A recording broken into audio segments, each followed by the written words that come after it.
¿Cómo están? Buenas tardes, buenas tardes. ¿Qué tal? ¿Cómo están? Vamos a comenzar nuestras clases el día de hoy. Tenemos nuestra primera clase de cívica. ¿Qué tal? ¿Qué tal? Buenas tardes, buenas tardes. Hoy día tenemos una clase muy fácil. Tenemos sobre el tema de derechos humanos hasta lo que son libertades. Todo lo que es garantías, organismo de derechos humanos lo veremos la próxima semana. Empezamos entonces.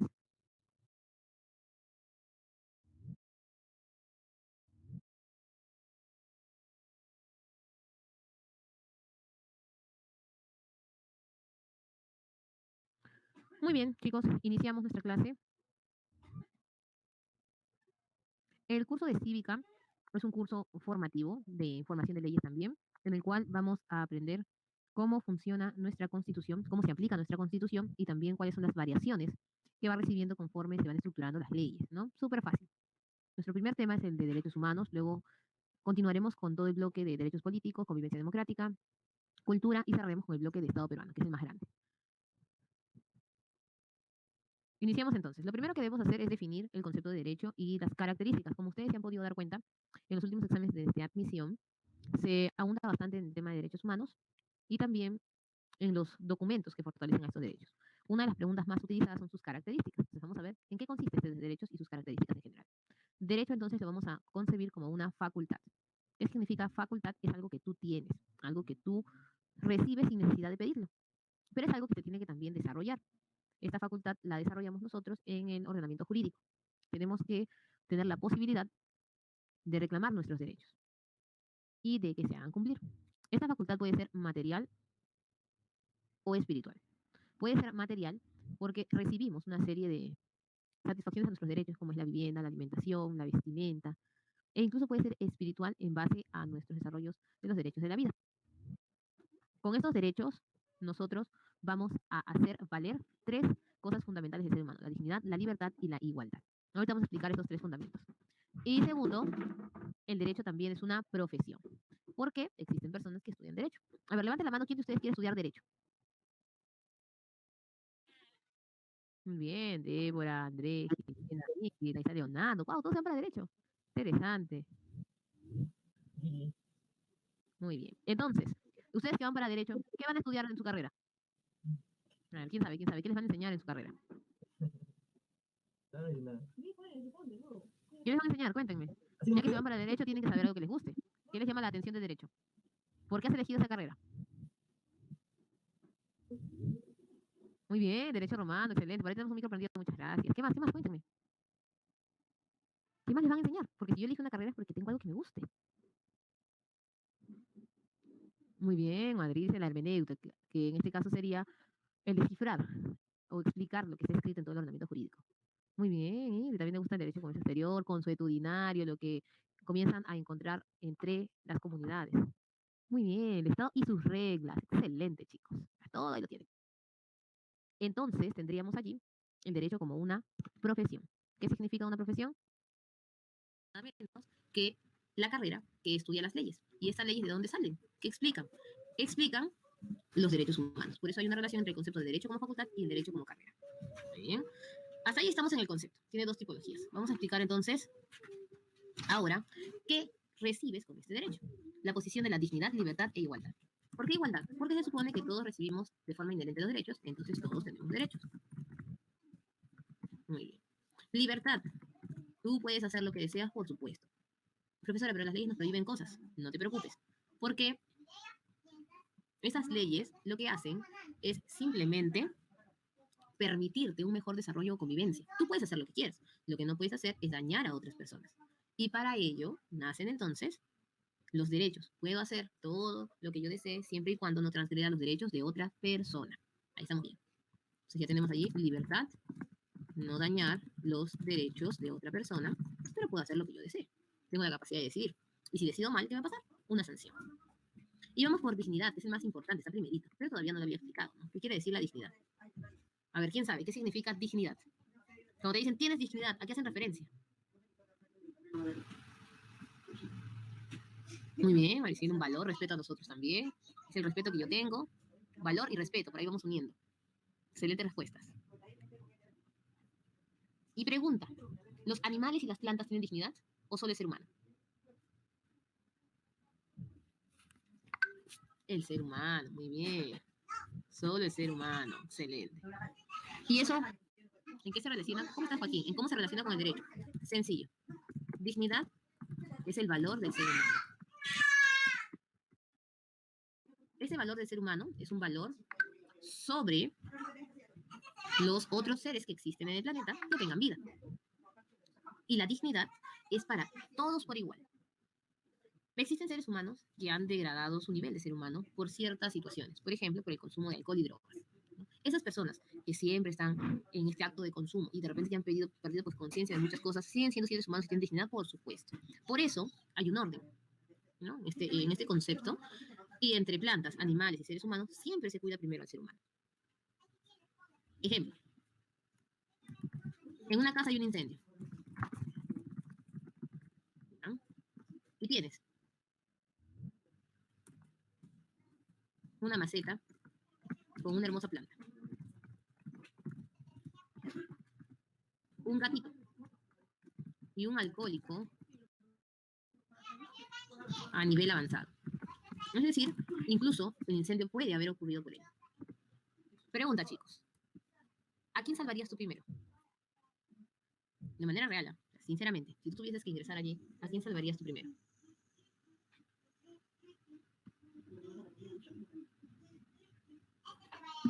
Al gatito, me dicen, profesor, al gato. ¿Por qué salvarías al gatito? Ni modo, pues a la persona, dicen. A ver, cuénteme, ¿quiénes salvan al gato por qué sería?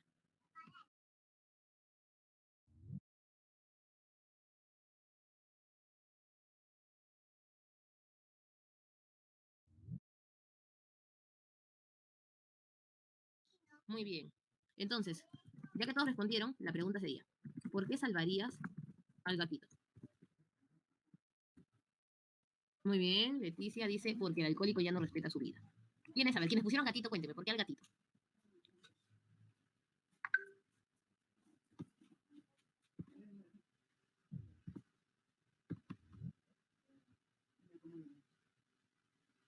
Me será más fácil sacarlo del lugar. Ahí es Ariana. Graciosa ella. Pero está bien, porque es más inocente que el alcohólico. Muy buena respuesta, Jorge. Buena respuesta.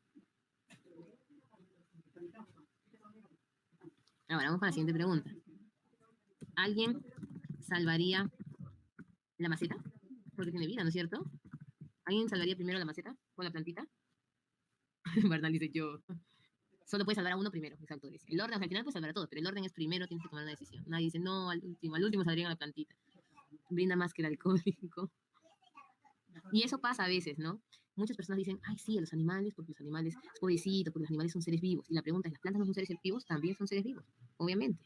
Luego, otra pregunta importante en relación a ello es, ¿por qué hacía tus animales? Todos dicen, ay, que yo salvaría de repente al perro, al gatito, porque son animales domésticos. Pero no cuidamos muchas veces a los animales de ganadería. Exacto, Sergio. Muy buena respuesta. Pero te cuento algo. En base a lo que hemos dicho, por ahí leído, no tengo de otra, tengo que salvar al alcohólico, me dice. Y es verdad, porque hay un orden en la dignidad. Entonces, el único ser que tiene derechos, ¿quién es? Es el humano. Correcto, Leticia. El único ser con derechos es el humano. Profesor, ¿eso me da derecho a maltratar a todos y pegarles? No. Exacto, Luis Enrique, porque tiene dignidad, es el valor superior. En base a esto, entonces tú dices, ¿qué hago yo? Tranquilo, el ser humano es el encargado de cuidar a los animales y a las plantas. Cuida, protege. ¿Listo? Y nosotros creamos para ellos una ley que se conoce como la ley de protección. Ley de protección animal, ley de protección a la naturaleza, todo lo que es desarrollo sostenible y todas esas cositas. Listo, vamos entendiendo bien. Antes había una disputa, así como en toda ciencia social en el siglo XIX se disputaban quién era de repente más importante en el plano de las normas o derechos. ¿La ley o el derecho en sí? Entonces todos decían, no, puede ser la ley porque sin ley no hay derecho. Y otros decían, no, es el derecho porque la ley se crea para cuidar un derecho. En la actualidad ya se organizaron y dijeron, lo que vale es el derecho. Este es inherente a nosotros. Y la ley se encarga de cuidar el derecho, que es distinto. Ahí está fácil. Entonces, claro, Sergio, la ley es determinada por el Estado para cuidar un derecho. Por eso son ordenamientos jurídicos y es un tipo de norma jurídica. Porque hay normas sociales, hay normas morales que lo determina toda la sociedad. Excelente. Esa es una visión positivista. Pero ahora ya no. Ahora, pues en el siglo actual, es todo un trabajo de importancia del derecho. O sea, hay una relación.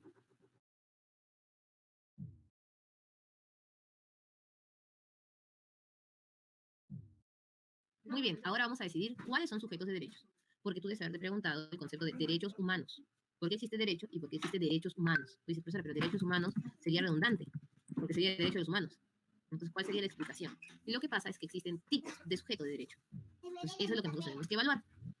Primero tenemos, vamos a empezar por lo más fácil, la persona natural. ¿Quién es la persona natural? Todos nosotros. La persona natural está desde el nacimiento hasta la muerte.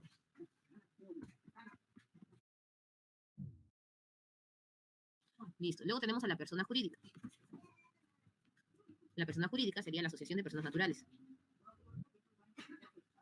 Es decir, la empresa, la organización, la ONG, las organizaciones políticas, las organizaciones sociales, etcétera. Todos ellos son personas jurídicas.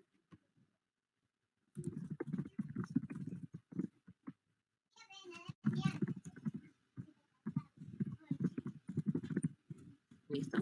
Las personas naturales tienen unos derechos. ¿Cuáles son estos? Los derechos humanos. ¿Ya? Las personas naturales tendrían los derechos humanos.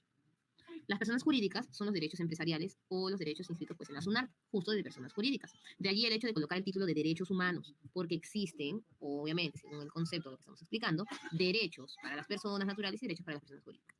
Este cuarto, no inscritas, viene a ser un tipo de persona jurídica no formalizada, que a la larga pues se va a formalizar.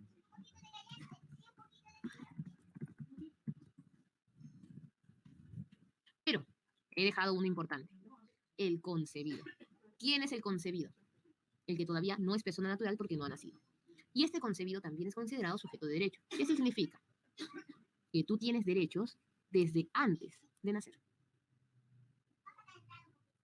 Y por allí pues hay toda una polémica. Tú ya te imaginas cuál es la polémica.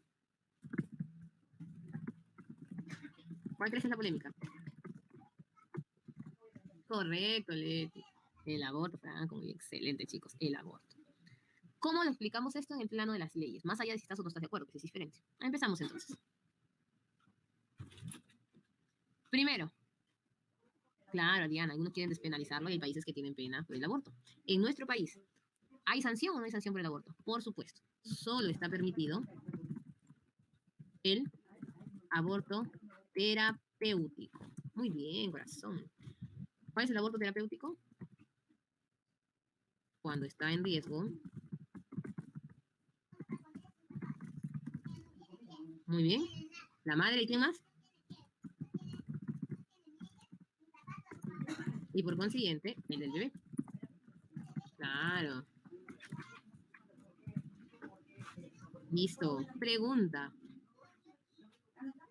Si tú tuvieses la oportunidad de decidir, el número 4, Marlin, es una agrupación no formalizada. Es decir, imagínate que tú estás vendiendo por internet. ¿Ya? Ahora en pandemia has puesto tu tienda. Pero esa tienda no está inscrita de manera formal. Eso no significa que te quedes desprotegido. Tienes que formalizarte, pero siempre vas a aparecer. No puede haber ninguna persona desprotegida. Y bueno, cerrando con esto del tema del aborto terapéutico. Si a ti te hicieran la pregunta, ¿no? ¿A quién salvar? Si eres varón y te dicen, ¿quién salvas tú? ¿A la esposa o al bebé? O si eres mujer, te dicen, ¿te salvas tú o salvas a tu hijo? ¿Cuál sería tu respuesta?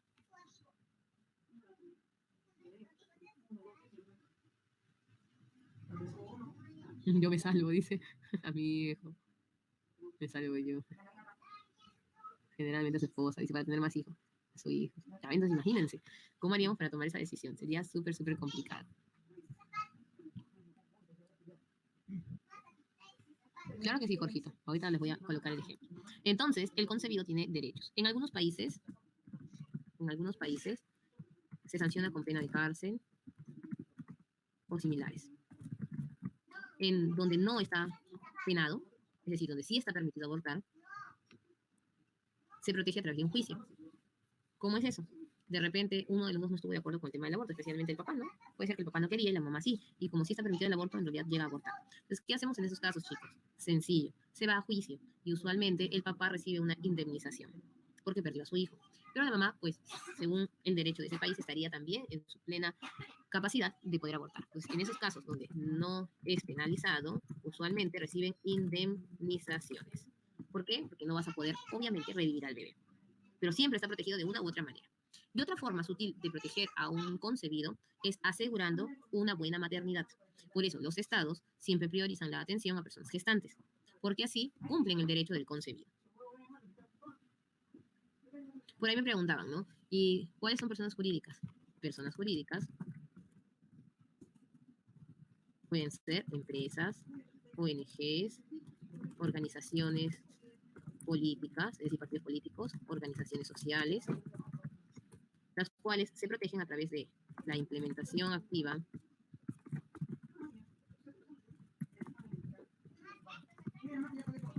de los derechos políticos y los derechos de propiedad. Por eso hay repartición de acciones, de bienes, en cuanto a todos los trabajadores de una empresa. Dentro de esos derechos de propiedad también prescriben derechos económicos, en los cuales tú como trabajador tienes que recibir, después de un tiempo de trabajo, tus utilidades, ¿no? En marzo de cada año. Y esos son parte de tu derecho también como persona natural.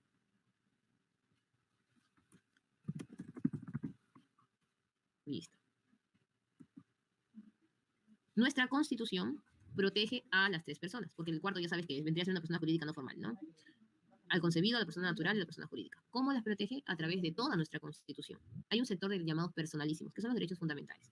Hay otro sector de la libertad, otro sector de lo que es la seguridad personal, en base a las detenciones, e incluso al debido proceso, que es el último, ¿no? Que son los juicios, y también a la participación ciudadana. Tú tienes la plena participación en cualquier agrupación. En otras palabras, ¿qué son los derechos humanos? Según la ONU, los derechos humanos son garantías esenciales para que podamos vivir como seres humanos. Que seas tratado como una persona y no pues como cualquier otro ser. Si una persona es expulsada de su hogar, retirada, la botan de la casa, por ejemplo, esta persona tiene que ser protegida por el Estado de una u otra manera, aunque sea en un asilo, cuando los niños se quedan sin familiares porque por un accidente se vuelven huérfanos y no tienen de repente a otro familiar cercano, también los acoge el Estado, porque no puede haber un ser humano que no esté protegido ante toda la humanidad. Incluso en países donde las leyes son muy rígidas, ¿no? Y no protegen de verdad el tema de los derechos humanos, existe pues el asilo político. Cualquier persona se puede retirar de sus países e ir al país que lo acoja. Muy bien, y estas pues son las clásicas preguntas del examen de admisión, ¿no? Las características de los derechos humanos. Por ahí una pregunta que tendrían que marcar como clave inalienables, perdón, e inviolables. Entonces, ¿qué significan estos temas? Ya, vamos con el primero. Inherente, en otras palabras, quiere decir que es tuyo, de tu propia naturaleza. Nadie nace y pide sus derechos. Vienen contigo. No es cuando vas a pedir tu DNI, solamente te inscribes por reconocimiento social, pero tú ya tienes derechos. Incluso, si nacieses en una frontera, una línea de frontera, uno de los países se tendría que acoger. Si encuentras un niño en el Perú sin nacionalidad, sin padres ni nada, es peruano por protección del menor, porque no puede quedarse ningún niño sin nacionalidad. Universales, todos tenemos derechos, no importa la edad, no importa el continente en el que vivamos, no importa el sexo ni otros tipos de distinciones. Incondicionales. ¿Qué pasaría, profesora, si la Declaración Universal de los Derechos la eliminan? Nace una nueva agrupación en la ONU que dicen adiós declaración. O estás en tu país y quitan la constitución y dicen no, a partir de ahora nuestra constitución no va a mencionar los derechos porque nos vamos a salir de todo pacto de derechos humanos. ¿Significa que te quedaste sin derechos? No. Porque las leyes protegen a los derechos, pero los derechos no se supeditan a ellas. Si bien hay una relación, pregunta examen de admisión también, ¿no? Los derechos aparecen en las leyes y la ley protege los derechos, es una de las respuestas. Entonces hay una relación bilateral, más pesa el derecho que la misma ley. Inalienables, nadie te puede quitar los derechos, ni puedes renunciar a ellos. No es que, ay, a partir de ahora no quiero tener ningún derecho, quiero ser un ser inerte en la naturaleza. No puedes. Incluso, si tú quieres renunciar a tu nacionalidad, te piden obligatoriamente tener otra nacionalidad. Nadie puede renunciar a su nacionalidad sin tener otra. No puede quedarse sin protección del Estado. Y el Estado tampoco te puede quitar tus derechos. Profesora, pero a los presos les quitan sus derechos. Falso. ¿Qué pasa con los presos, chicos? ¿Se les quita derechos a los presos? No. Muy bien, chicos. Se le suspenden. Suspendidos. Excelente. Suspendidos. El tema de los gitanos, o del tema también de expropiación o expulsión que había antes, esas personas siempre van a ser protegidas por otro Estado. Lo que pasa que es igual que en los países musulmanes. Sus ordenamientos jurídicos a veces van en contra de las declaraciones y pactos. Y muchos de esos países no han firmado los pactos. Por eso no tienen ninguna obligación de cumplirlos. Eso no significa que las personas que estén dentro de esos estados puedan ser maltratadas y que pierdan sus derechos. Muy bien, Sergio, tampoco pierdas tus derechos. En un estado de emergencia o estado de sitio, lo que llaman regímenes de excepción, solamente se suspenden. Nada más, Sergio, se suspenden. ¿Y cuáles son los únicos derechos que se pueden suspender? Los derechos políticos, los derechos de libertad, que es lo que usualmente nos han suspendido ahora en el estado de emergencia, pero no puede salir, da un horario y todo, y algunos derechos civiles, nada más. Después todos sus derechos se mantienen. No es eso de, profesor, entonces me van a dejar sin comer, me van a dejar sin hogar, no. Por eso los presos nunca se quedan sin alimento. Por muchas personas dirían, ay, no le den comida porque no son nuestros impuestos. Es que tú no le puedes quitar sus derechos fundamentales, ¿no? Prácticamente si le dejas de dar alimentos se va a morir, entonces le estarías quitando la vida. Por ahí Leticia me pregunta, incondicional. Ya. Eso va en función de la ley. Todos sabemos que se cumplen nuestros derechos porque existen pactos y porque existen las constituciones. En mucho tiempo, incluso los positivistas manifestaban ello, que si la constitución de cada país se eliminase y se eliminasen los pactos, los países no protegerían los derechos, dando a entender que el documento es más importante que el derecho en sí. Tiene que existir un documento para que te protejan tus derechos. Y explicaron que no. O sea, el ser humano siempre ha tenido derechos. Los documentos se crearon porque a veces existen mandatarios que se olvidan de la condición de ser humano que tienen todos sus ciudadanos. Entonces, con eso se les está obligando a no generar más daño a la humanidad, como lo hemos visto incluso hasta en las guerras mundiales, ¿no? Con el tema de los judíos, ¿se acuerdan? Nadie puede en la actualidad hacerse acreedor del título de soberano en función de todas las personas. Eso sería entonces incondicional. Las leyes existen para proteger los derechos, pero si así no tuviésemos ley, igual nunca los perderías. Nunca te vas a quedar sin derechos. Profesores, si cambian de mandatario en el Perú y nos quitan nuestra constitución, ¿qué puedo hacer?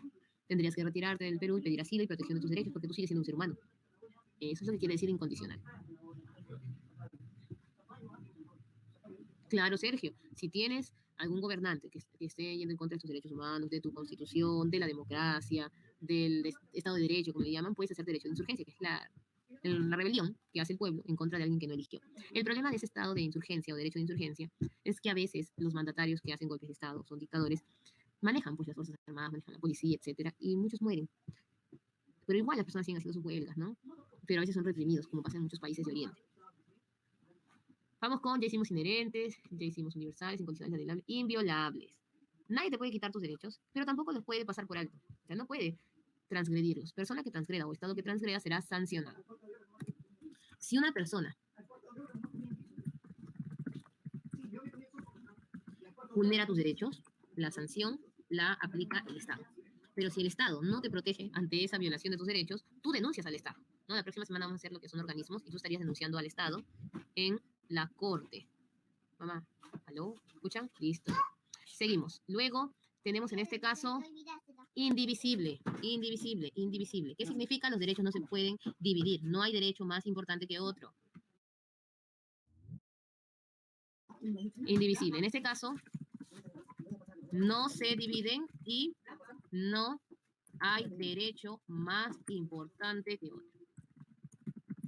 Hola, Yamile, ¿cómo estás? Por eso, desde que tú estás pequeño, desde que tú eres niño, recibes todos tus derechos, incluso los derechos políticos. En ese caso, los derechos políticos los puedes recibir desde pequeño, pero recién los utilizas a partir de la mayoría de edad. Por eso hay derecho de goce y derecho en ejercicio. Eso significa indivisible. Ahora, hay interdependiente. ¿Qué significa interdependiente? Hay un orden en la consecución de los derechos, una secuencia. Por ejemplo, el primer derecho es la vida. El segundo derecho, la alimentación, vestimenta, vivienda, educación. De todos los derechos que acabo de mencionar, todos son igual de importantes. Ojo, he mencionado 1, 2, 3, 4, 5 derechos. Todos son importantes porque hay una ley que dice, o una característica que es indivisible, que todos van a tener el mismo peso. Pero hay una secuencia. Ejemplo, si tú tuvieses que pagar una pensión escolar de 700 soles, tuvieses que comprar alimentos para tu hogar y comprarle ropa a tus hijos, y justo pierdes el trabajo este mes, ¿cuáles de las 3 cosas harías? Obviamente la alimentación, antes que la vestimenta y que pagar el colegio. No significa que lo vas a dejar sin colegio en sí, pero en esa oportunidad, muy bien lo que dice Sergio, hay que priorizar. Hay que priorizar. Eso de priorizar no significa que estemos dejando de lado un derecho. Es decir, todos son importantes, pero los vamos dando en orden, porque si se pierde uno de los que están al final, pierdes también la vida. Nos dejas de alimentar y al final va a quitar la vida. Imprescriptible. ¿Qué significa imprescriptible? Dime, Marilyn. ¿Alguna pregunta, Marilyn? Muy bien, excelente. No caducan, no expiran. No expira ni el derecho ni expira la sanción. Ojo, no expira el derecho ni la sanción.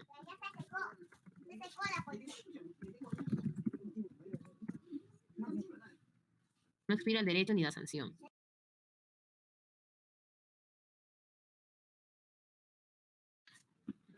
Las organizaciones mundiales intervienen directamente o indirectamente ante la vulnerabilidad de los derechos. Si tú has firmado los pactos de derechos humanos, intervienen de manera directa. Hay toda una secuencia de instituciones también. Pero si no lo han firmado, lo que es invita o llama la atención a los mandatarios, que es distinto, ¿no? Y se acerca muchas veces en situaciones de guerra con sus cascos azules, que en el caso de la ONU vendrían a ser los representantes de la paz. Cuando una persona pasa a ser mayor de edad, el padre ya no tiene que dar pensión de alimentos. Falso, Alondra. Un padre o madre debe darte pensión de alimentos. ¿En qué casos?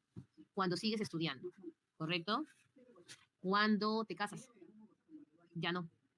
Cuando tienes título universitario, ya no. Cuando trabajas, ya no. Entonces, ¿cuál es la regla? Si cumplo 18 años, en nuestro caso 18, porque en otros países hay otra edad límite, y sigo estudiando, recibiré pensión. Siempre y cuando no juntos, no me case. Si se casan jóvenes, por supuesto, te puedes casar desde los 14 años las mujeres y los 16 con los varones con permiso de los padres. No trabajes, profesora, pero ¿puedo trabajar menos? Claro, puedes trabajar desde los 14 años con permiso de tus padres. No tenga un título, puede ser también título técnico, o no trabaje.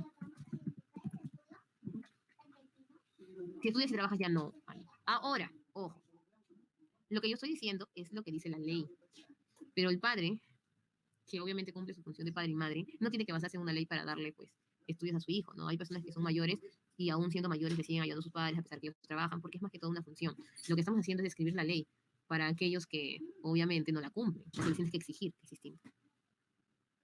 ¿Cómo que te quieren votar? ¿Qué te pasa? ¿Sabes? ¿Qué estarás haciendo? ¿Qué estarás haciendo? Cuenta tú como estudio tu preparación universitaria, por cierto.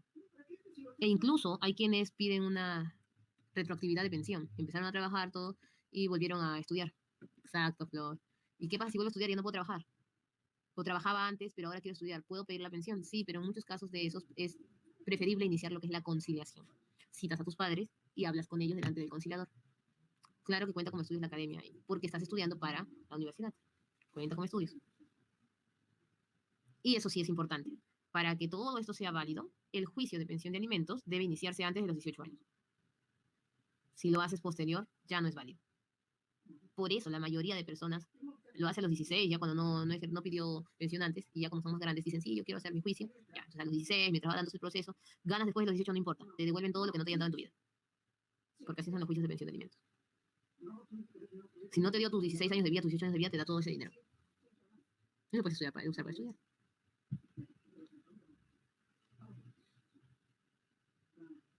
Pero ya tenían juicio, Flor, antes de los 18, o solo le dio pensión sin el juicio.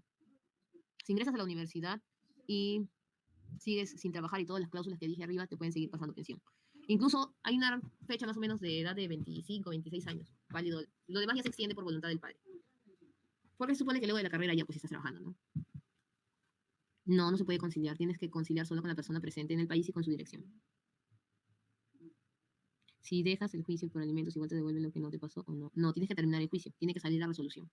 Y en el caso de Flor, lo que menciona, si su papá le daba dinero hasta los 18 años, pero después no le quiere dar y no hizo juicio antes, pues lamentablemente el padre fue astuto, esperó a los 18 y ya luego se desentiende, porque el juicio tiene que hacerse antes. Ah, sí tenía, claro que sí, se puede extender, puede hacer una ampliación normal, porque ya tiene respaldo de juicio. Seguimos. Bueno, ahí están todos, ¿no? Ya saben. Y prescriptible, no pierdes el derecho nunca y tampoco se pierde la sanción. Personas que cometieron un delito en esta edad y pasan 10 años y recién son tomados en detención o recién se enteran que ellos fueron los causantes, pueden ser llevados presos después de 10 años de haber transgredido un derecho. Vamos ahora con la clasificación. Hay que dejar algo en claro con esta clasificación. La primera cosa que tenemos que tener en claro es solo histórica. Profesora, pero dice eso de individual colectivo, no, se refiere a la generación. El término generación es solo histórica. Segundo, no está supeditada a un reglamento. Eso es lo más importante. Profesora, ¿cómo es eso? Ya. Cada generación no arrojó como resultado un reglamento. Porque la primera declaración formal de derechos humanos, o por primera vez se utilizó el término de derechos humanos después de las guerras mundiales. Significa que antes de las guerras mundiales no había ningún documento que hablara de los derechos humanos como tales.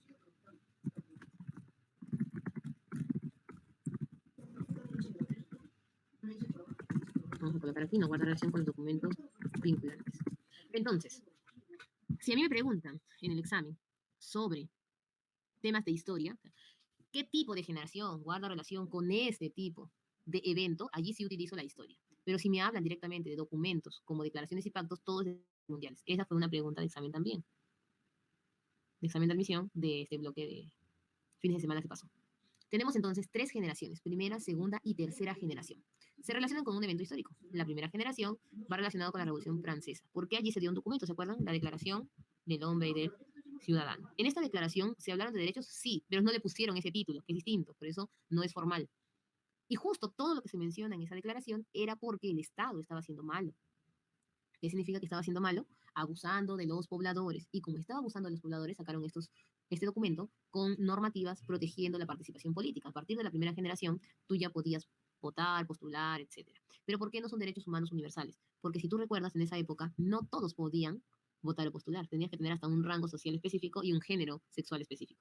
Jocelyn, ¿qué es un documento vinculante? Es aquel que si no lo cumples tiene una sanción. La Declaración Universal de los Derechos Humanos, por ejemplo, no es un documento vinculante. Es simplemente eso, una declaración, una lista de derechos. En cambio, los pactos sí son vinculantes porque tienen sanción. ¿Listo? Ya. Y como bien recuerda Nicole, sí, profesora, en la Declaración del Hombre y Ciudadano no todos podían postular ni votar, etcétera. Por eso es que no cuentan como documentos de derechos humanos. Es la primera parte. Es como que hasta allí en la historia habíamos conseguido al menos que las personas se den cuenta de la falta de derechos civiles y políticos. Luego viene la segunda generación, ¿no? Se supone que ya tus estados te trataban bien, pero ¿quién no te trataba bien? La empresa, porque nace pues después de la revolución industrial, la empresa, y la empresa hacía trabajar a los obreros prácticamente 24 horas, y recuerdas tú, por historia, trabajaban hasta niños. Si tenías un estrato social alto, ahí sí no trabajabas en la empresa, pero no era justo. Después de eso comienzan las primeras huelgas para las 8 horas de trabajo, ¿te acuerdas?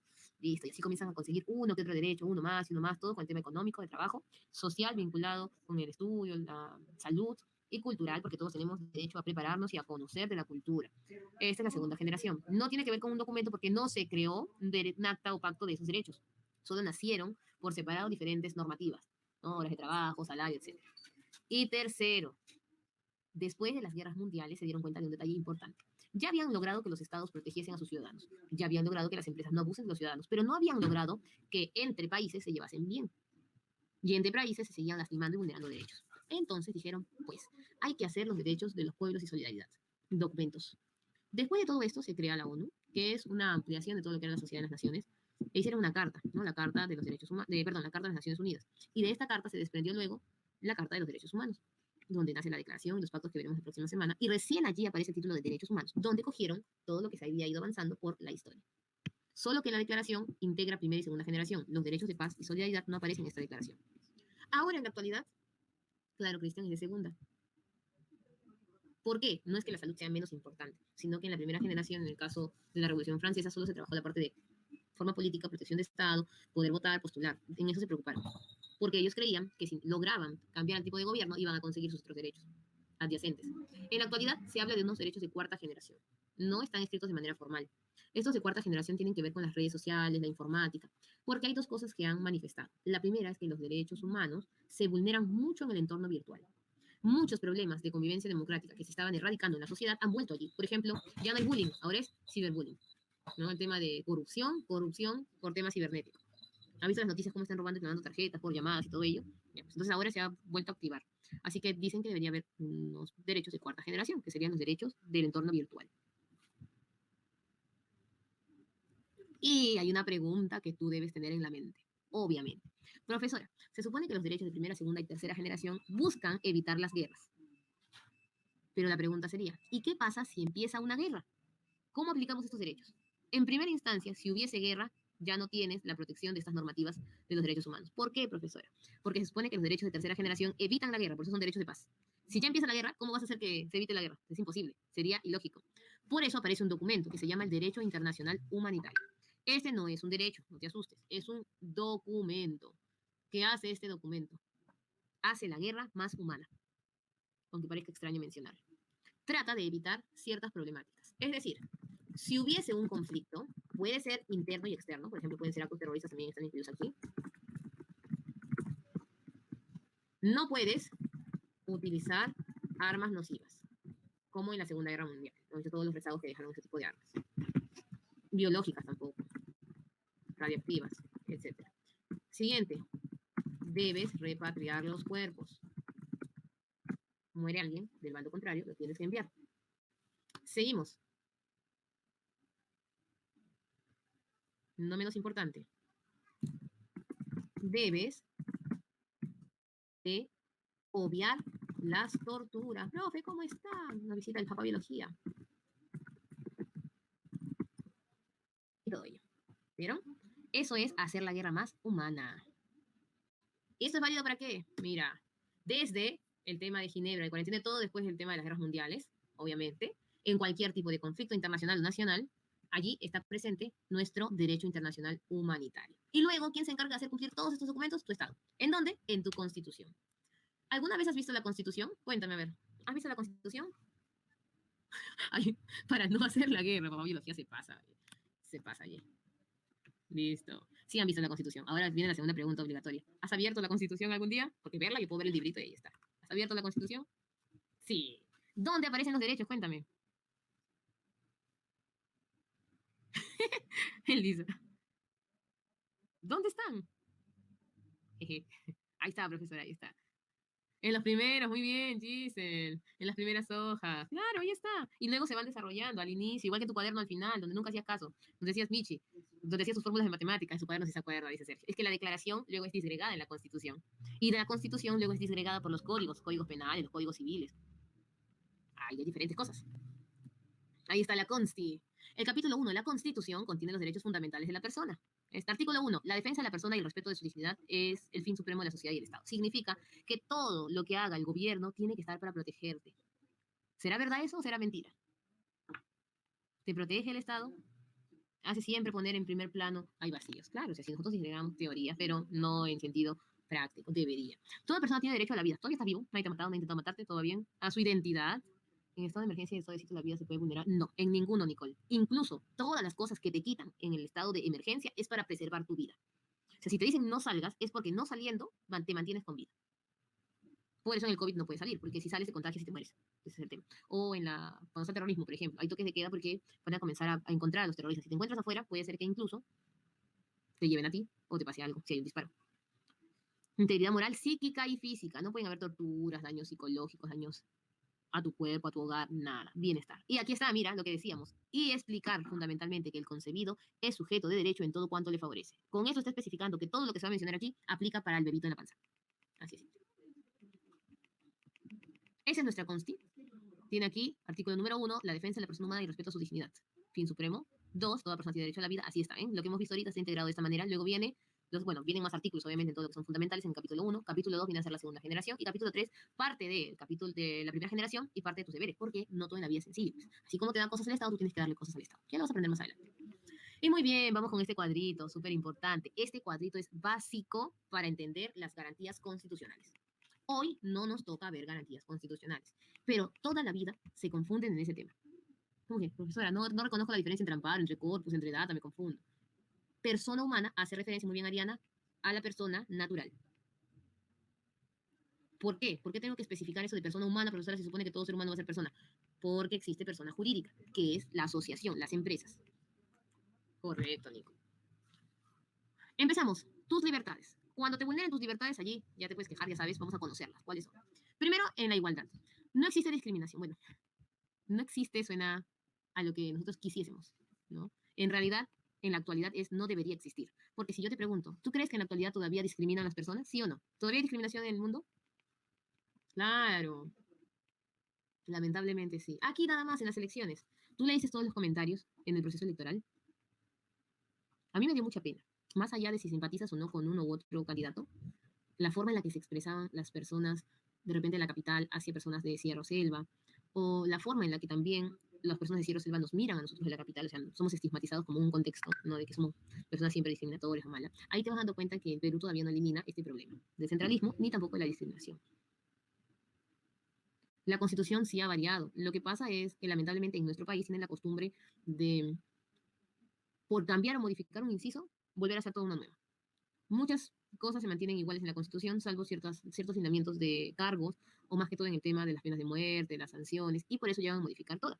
Hay países que optan por no cambiar su Constitución, solamente por modificar incisos, como Estados Unidos, ¿no? Que es el mejor ejemplo, que ha cambiado, de su Constitución no la ha cambiado, solamente ha variado algunos lineamientos. Ahora, muchos presidentes han cambiado las constituciones y siempre han dicho que van a ser diferentes, pero al final terminan siendo las mismas, solamente modificando, como te digo, pequeños detalles. Modificar todo tampoco siempre es adecuado, porque todo cambio tiene que ser progresivo, poquito a poquito.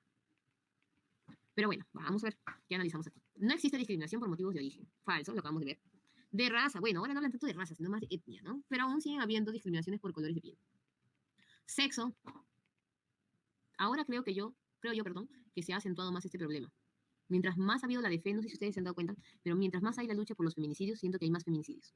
O sea, más huelgas hacen, más atentados aparecen. Ahora también hay discriminación para los varones, aunque digan que no. Las personas en las redes sociales se ríen cuando maltratan a un varón. Claro, la gente, ay, sí, y de verdad son casos reales, pero la gente se ríe, entonces ahí te das cuenta que el problema sigue.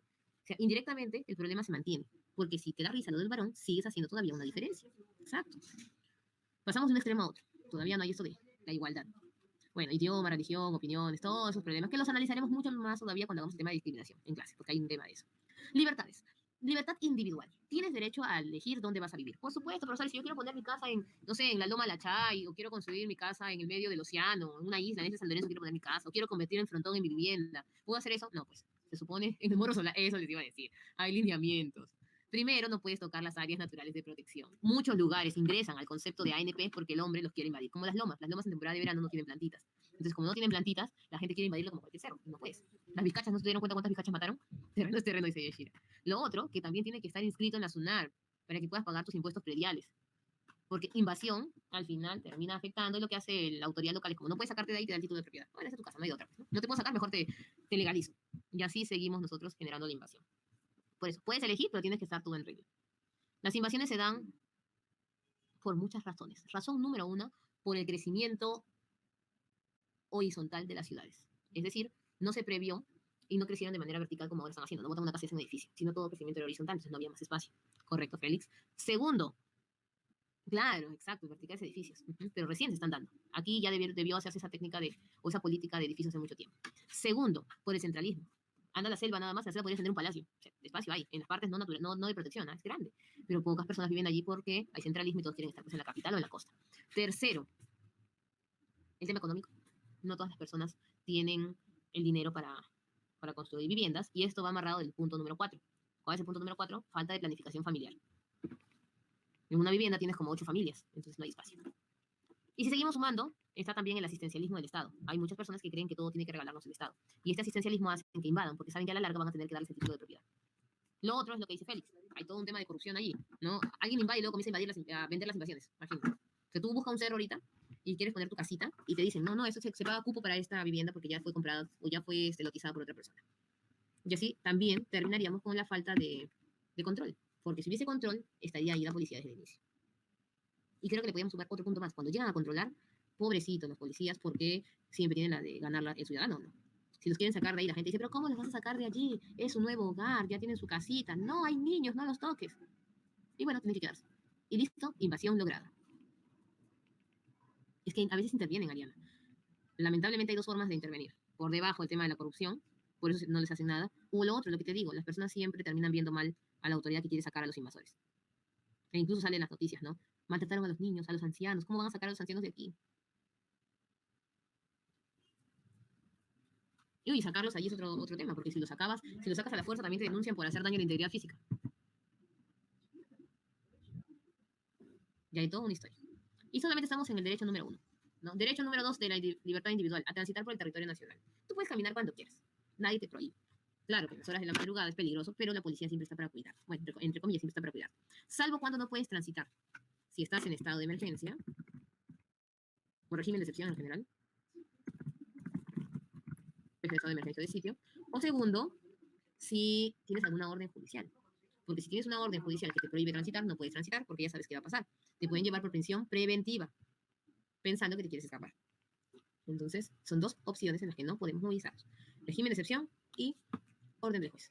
Lo mismo pasa con el tema de salir del territorio. Puedes viajar cuando quieras, siempre y cuando no estés en régimen de excepción o tengas orden del juez que lo prohíba. O también juicio abierto, ¿ah? Porque de repente no tienes orden de prohibición, pero tienes un juicio y si comienzas a viajar mucho, pues también piensas que te vas a escapar.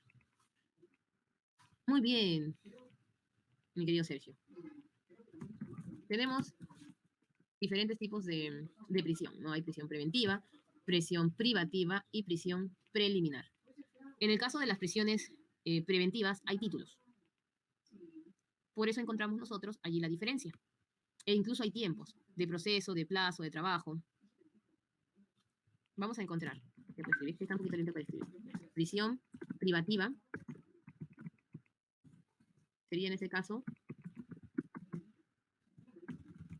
denuncia efectiva. Espera un ratito que se puede escribir. A ver, profe, en las tres formas se le puede dar en el DNI, también pueden votar. En prisión privativa, como acabo de escribir, no puedes hacer nada, postular, votar, nada. ¿Listo? Porque tú ya estás sentenciado. Incluso puede ser privativa de la libertad en cárcel o en tu casa, arresto domiciliario, pero tú ya estás ahí sancionado. Nada, no se puede hacer nada. Siguiente. Dice que el chat está algo lento, ahí está. Prisión preventiva. Temor a que huyas. Tienes tus derechos políticos normales. Voy a escribirlo ahí mismo para que... Detención preliminar. Proceso por el cual encontramos a alguien en flagrante delito o ya va a ser dispuesta a una detención. A una sanción, perdón. A una sanción. Ahora sí, ya lo mandé todo junto. Ahí está, prisión privativa, prisión preventiva o detención preliminar. En la detención preliminar no podemos decir si la persona pierde o no pierde sus derechos, porque no sabemos para qué la detienen. Puede ser que la detengan perdón, simplemente para recién hacer el debido proceso, que la detengan para que vaya a prisión preventiva o para que vaya a prisión privativa. Ahora sí. Seguimos. Bueno, en el caso de salir de territorio también pasa lo mismo, ¿no? Vamos con intelectual. Tienes derecho a hablar lo que tú deseas. Puedes hablar lo que tú deseas, lo que hayas visto, lo que tú creas, etc. Pero ¿qué pasa si hablas de más? Allí viene la situación. Serías llevado por difamación. Juicio por difamación. Por lo tanto, ¿qué quiere decir eso? Puedes hablar lo que deseas, pero puedes ser sancionado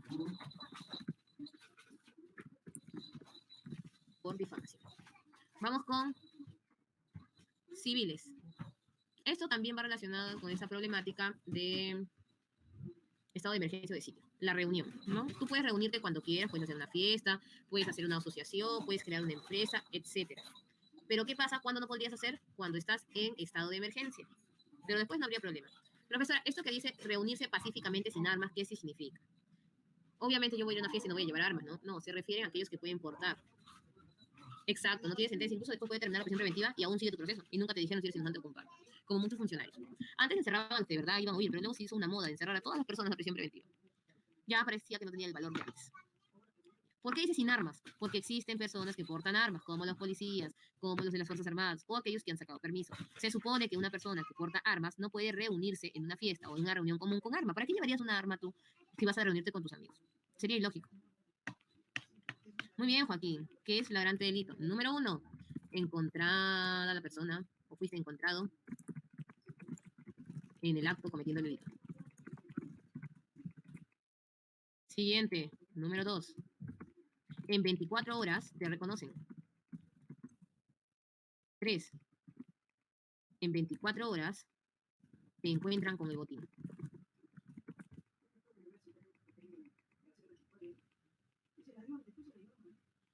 El tema de la bulla, Nicole, es más que todo supeditado a ordenanzas municipales, es decir, a lo que diga cada gobierno local. Sí pueden denunciar si la bulla es en extremo y no nos deja estar tranquilos, pero también tienes todo derecho de hacer una reunión. Si tu distrito no tiene ningún reglamento, norma o alguna ordenanza que lo prohíba, no habría problema. Pero sí llegaría la policía a solicitarte que bajes el volumen de la música o de lo que estés efectuando, si así lo dispone. No, mantiene con su DNI. Lo guarda, en realidad siempre que una persona está detenida, el DNI se queda con los encargados, ¿no? Pero puede igual hacer uso de sus derechos, no hay problema. Claro, exacto, puede sacar permiso, pero depende, hay municipalidades en las que no te van a permitir. Cualquier mínimo indicio de ruido puede ser cancelada la reunión. O hay distritos en los cuales tienen un horario, pasando las 12 ya no se puede hacer bulla, en alto. Salvo que vivas en el Callao, San Juan de Lurigancho, San Juan de Miraflores, La Victoria, etc. Ahí pueden haber bullas hasta las 7 de la mañana del otro día y no te dicen nada. Por más que llames. Cuando estás en prisión privativa, no hay condiciones de suspensión y la interdicción, que la vamos a ver pues en ciudadanía. Listo. Dentro de civil, a la inviolabilidad del domicilio. Nadie puede entrar a tu casa si qué cosa no presenta la orden del juez. Si no dices, aquí está la orden del juez, no puede entrar. Salvo que estés en prisión, obviamente, para arresto o con detención, ahí obviamente van por eso. O lo segundo, en estado de emergencia. En estado de emergencia puede entrar a tu casa en cualquier momento. Claro, Nicole. Por eso que ahorita en el COVID entran en cualquier momento a tu casa, sin necesidad de tener orden de juez. Y espiritual. ¿Puedo tener diferentes religiones? Claro que sí. Puedes tener la religión que quieras, si quieres no tener religión, si quieres tener 50 religiones, etcétera. No hay problema con ello. ¿Por qué? Porque el Estado no te puede coaccionar a una determinada religión porque no somos un Estado teocrático. Solo tenemos una religión oficial, que es distinto, que está presente en diferentes lineamientos, como un país laico, claro. Pero, profesora, ¿por qué yo no puedo tener muchas religiones? La mayoría no tiene religiones en cantidades porque las propias religiones en las que uno participa no permiten tener más religiones. Primero van a las comisarías comunes, Leonardo, y de ahí ya son puestas a disposición del juez a las carceletas oficiales. Es decir, primero van a las carceletas de la misma policía y luego van a los penales, si es que la detención se da. Económica, tienes derecho a tener propiedades. Puedes tener carros, casas, todo en orden. Lo único que tienes que hacer, ¿qué cosa es? Tener todo inscrito en la SUNARC. No, porque en la detención preliminar recién te van a clasificar. Entonces depende en qué se te clasifique, o sea, qué tipo de prisión tengas. Carlitos. Entonces, como les estaba diciendo, todo se escribe en la SUNAR. ¿Por qué, profesora? Porque cuando te cases viene el tema de los bienes y por eso todo debe inscribirse en la SUNAR. Preventiva es cuando ya estás encerrado en el penal. Privativa también, solo que en uno eres culpable y en el otro no. Todavía recién están examinándote. La detención es eso, te detienen para ver cuál es tu situación.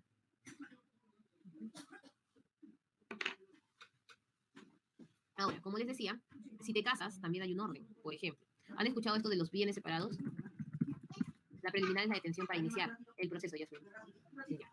Todo el mundo cree que cuando te casas por bienes separados, todo es separado. Y no.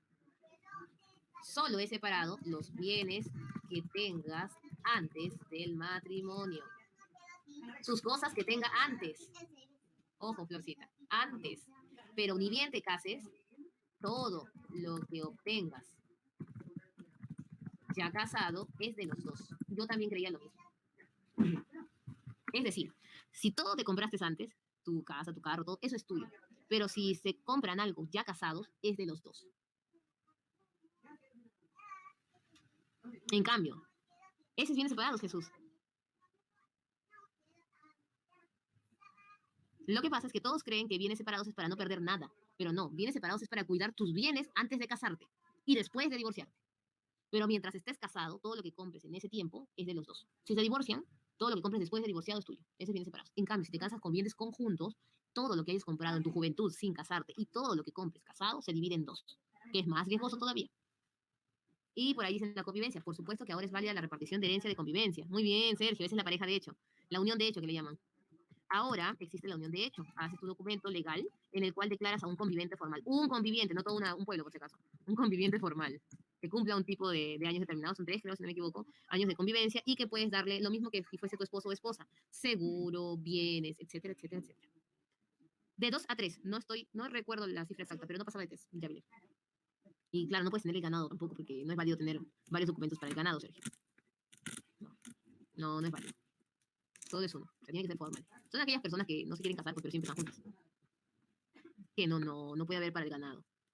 Ahora, si tienes hijos con todos los del ganado, sí, fuiste ya. Porque todo tu dinero y todo tu bienes se reparten todos tus hijos. De la cantidad de hijos que tengas.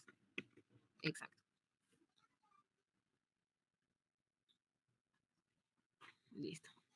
Vamos, trabajar libre. Porque hay dos tipos de país laico. Uno es en el cual estás ausente de todo tipo de religión y otro es el que tiene una religión oficial. En los países de religión oficial casi siempre hacen ese tipo de enseñanza de una sola religión, aunque en otros optan por llevar el curso de historia de las religiones, enseñan todas las religiones. Bueno, en el caso de nuestro país no hay unión de parejas de diferentes sexos todavía, formal. Sí, nosotros somos el que tenemos oficial, pero eso puede cambiar en realidad, ¿no? Sin necesidad de hacer la modificación, un nuevo ministro de Educación puede alterar ello. Ya depende del Estado. Claro, por eso hay diferentes tipos de gobierno. Seguimos. Pero siempre se direccionan hacia uno. Por ejemplo, tú cambias de forma de gobierno y siempre te mantienes con una religión. A veces ingresan y cambian la religión católica por una religión cristiana común, otros cambian por la religión tal. Pocos países son como los europeos que no tienen presencia de ningún tipo de religión. Ah, claro, los feriados son católicos, pues de esos tipos de feriados. Pero por eso hay el permiso de exoneración de un curso. Si tú deseas no llevas su curso de religión, no hay problema. Nadie te va a obligar y no te va a afectar en tu nota. Va en blanco nada más. Esa es la libertad espiritual. No te pueden obligar a tener las religiones. Ahora, si vas a un colegio de corte católico, corte adventista, no sé, corte mormón, sabes que esa va a ser la temática. Trabajar libremente. Bueno, tienes derecho a herencia, todos pueden heredar lo que deseen, siempre y cuando tus padres tengan cláusula de herencia. O sea, no puedes hacer una obligación, ¿no? Voy a hacer mi documento que diga, querido papá, ya que estás pronto a fallecer, por favor no te olvides dejarme mi herencia. No puedes hacer eso. Pero sí puedes pedir tu herencia antes de tiempo. Puedes escribir un documento en el que digas, padre, ya que hemos visto la división de los bienes en un testamento, yo quiero recibirla antes de tu fallecimiento. Ese sí es otro tipo de pedido. A trabajar libremente. Puedes trabajar en todo lo que te permita la ley. No puedes ser narcotraficante, no puedes ser, no puedes tener tu empresa de crimen organizado, esas cosas no. No puedes vender drogas, no, no está permitido. No, no, no. Pero sí puedes hacer algunos temas que se consideren inmorales, pero son legales, como por ejemplo la prostitución legal. Si tú deseas ser prostituto legal, puedes hacerlo. Muy bien, dice el correcto. Oye, si no tuvo hijos ni esposo, su herencia, ¿quién se la queda? Se lo lleva. Si no están sus papás, si no está nadie, nadie se la lleva el Estado. Y si estuviese alguien, el orden es el siguiente: primero los hijos, luego los padres y luego el esposo y la esposa. Solo que siempre escuchamos primero el esposo y la esposa porque los hijos no están. Exacto. Si no llega a ser herencia, lo que fallece van a juicio. Juicio por sucesión intestada se llama. Eso no se puede conciliar, porque no es repartición de bienes, es sucesión intestada. No hay bienes. No hay testamento, perdón. Tienen que hacer un juicio y la ley, en base a las cláusulas, llama a un albacea legal, que es el lector oficial del Estado, porque él no dejó un lector para su herencia. Incluso puedes hacer un juicio si tu padre te quitó de la herencia, no te dejó, no dijo, Yamile, no quiero que estés en mi herencia, te dejo sin herencia, te desheredo. Y tú no has sido un hijo pródigo. No puedes conciliar sin testamento. Si tiene otros hijos y no los colocó, porque obviamente de repente vivía lejos de ellos, puedes ir a hacerle juicio a ese testamento y pides tu parte. Eso no hay problema. Listo, vamos con seguridad personal. Eres inocente hasta que se demuestre lo contrario. Soy inocente hasta el final. Segundo, tienes derecho a un abogado. Tercero, tienes derecho a una llamada para decir, aquí estoy en detención, ayúdenme, para que paguen mi fianza, por favor. Tienes derecho a un debido proceso. Así te hayan detenido, después pagas la fianza y sales libre. Tienen que hacerte un juicio para determinar que eres culpable. No puedes irte sin juicio a un penal. Seguimos. Nadie está impedido de hacer lo que la ley mande o prohíbe. Ese es vacío legal. Lo que yo siempre he dicho, ¿no? Si la ley dijese que tienes que robar 3.000 soles para irte preso y tú robaste 200, 900, no, 2.299 y te faltó un sol, ¿vas preso o no vas preso? Para eso hay un juicio. Siempre hay juicio por vacíos legales. Pero existe el indubio pro reo. En beneficio del reo siempre queda la sanción. Si un juez dicta una falta y lo dice prevaricato, él va preso y el juicio se inhabilita. Ahora, si llegaste a ir a ser encarcelado por eso, obviamente te tienen que indemnizar por los años que estuviste preso y no era tu culpa. No hay prisión por deudas. Debas lo que le debas. Puedes deberle a un banco, no vas preso. No hay, no hay. Solamente puedes ir preso si debes a tu hijo pensión de alimentos. Nada más. Solo por manutención. Es que en realidad no es una deuda, es un derecho, es una obligación que tienes. Ahí sí vas preso. Pero después la gente estafa, por eso debe casas al banco, debe cositas, ¿no? Celulares, esas cosas. Profesora, pero si me quitan mi casa, solo te pueden quitar tu vivienda si lo has puesto de garantía. O sea, por ejemplo, si tú has firmado el documento donde dice, si no pago, hay embargo, allí. Pero si no firmaste nada, te cuento, Yasmín, que solo es una carta de que te están asustando. Es decir, te dicen, te vamos a embargar, pero tú nunca pusiste en cuenta tu casa, no te la pueden quitar. Así de sencillo. Y por último, no menos importante, puedes hacer arresto ciudadano. ¿Qué es el arresto ciudadano? Si estás en flagrante delito, ya sabes cuáles son flagrante delito, porque lo hemos visto en la lista. Si estás en flagrante delito o encuentras a alguien en flagrante delito, puedes llevarlo a la comisaría. Tú no eres policía, pero puedes hacer ese tipo de arresto ciudadano. El primero en hacerlo, Serenazgo. Porque Serenazgo no es la policía y tiene la facultad de detener a alguien y llevarlo a la carceleta policial. La municipalidad. Casi siempre el tema de la SUNAT está supeditada a embargos. O sea, todos los que tienen empresas han firmado este documento de la SUNAT que tiene, pues, el tema de embargo. Los arbitrios no, corazón. Por arbitrios no. Solo por el tema predial o de tener un tipo de negocio o licencia. Pero por arbitrios no, por eso la gente no paga arbitrios tampoco. No, todavía no. Solo tienen que tener un mecanismo de defensa. Pero también eso lo sujetan ya al derecho consuetudinario, como las rondas campesinas. Pues. Las rondas campesinas es igual que serenazgo. Pueden detener a alguien y llevarlo a la comisaría. Finish. En el caso de las comunidades andinas, ellas sí pueden actuar sin reconocer las leyes. No, no es sin reconocimiento de las leyes. Es aumentando sus situaciones. Lo que pasa es que ellos tienen propias leyes que se suman a las normales. O sea, ellos tampoco pueden estar fuera de la convivencia democrática. Porque así como se respeta su espacio, también respetan que somos un país. Entonces a ellos se les da a conocer las leyes. Por eso nos acercamos siempre a conversar cómo funciona nuestra organización. Se les invita a participar en partidos políticos, en cargos regionales. Ustedes saben que es una ley que obligatoriamente tiene que haber 15% de representantes de comunidades nativas y campesinas en los organismos de esos lugares. Porque ellos tienen que conocer, pero también se respeta sus creencias y sus propios reglamentos. A eso se le llama el derecho consuetudinario, el que han establecido por consenso social. Hasta allí, ¿cómo vamos? ¿Bien? ¿Todo claro? Los derechos de las personas jurídicas, ¿de qué generación son? Los derechos de las personas jurídicas están relacionados a la segunda y primera generación. En primera generación lo que es la libertad de asociación y en segunda generación la facultad de trabajo. Las leyes supranacionales se toman como si fuesen las declaraciones de los derechos humanos. No se puede hacer una constitución alejada de los tratados o acuerdos internacionales. Muy buena pregunta, Sergio. Depende cómo hemos hecho el tema del acuerdo, Miriam. Si es un impuesto predial común de tu casa, no. Pero si es un impuesto predial por tema de organización o negocio, sí puede darse el embargo. Faltan las preguntas, pero son 3:30. Ya ven. Eso mismo iba a ser. Hay dos alternativas, Sergio. No solo enviarles las claves, sino hacer la explicación llegando a nuestra clase. O sea, la próxima semana envío las claves y hacemos la explicación cuando retornamos. ¿Les parece? Claro, porque tiene que haber sustento. Yo les envío las claves, ustedes lo revisan y conversamos qué pasó. Porque eso nos toma muchos minutos. Si ya lo revisaron, las PPT sí las tienen, no se preocupen. ¿Ya? Volvemos a la siguiente semana y hacemos la revisión. Además, la otra semana es bien fácil, solamente nos toca garantías y organismos nos queda tiempo sobrado. Listo, chicos, también los invito a la próxima semana, por favor, recordar dudas que tengan al ver la práctica o mientras vamos desarrollando. Nos vemos entonces la próxima. Un besote, besote, nos vemos, nos vemos. Bye, bye.